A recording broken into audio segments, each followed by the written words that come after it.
যেতে হবে আলটিমেটলি মাটির নিচে, এই পৃথিবী ছেড়ে।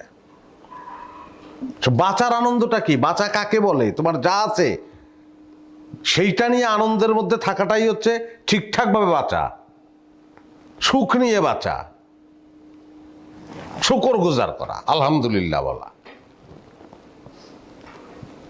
নাইলে আনন্দ পাবা না জীবনেও, কারণ আরও কোনো শেষ নাই। দোস্ত তুই ঠিক কথাই কইছিস। সেটাই।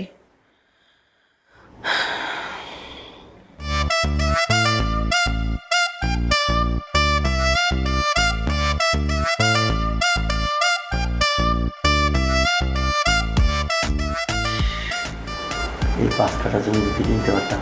কি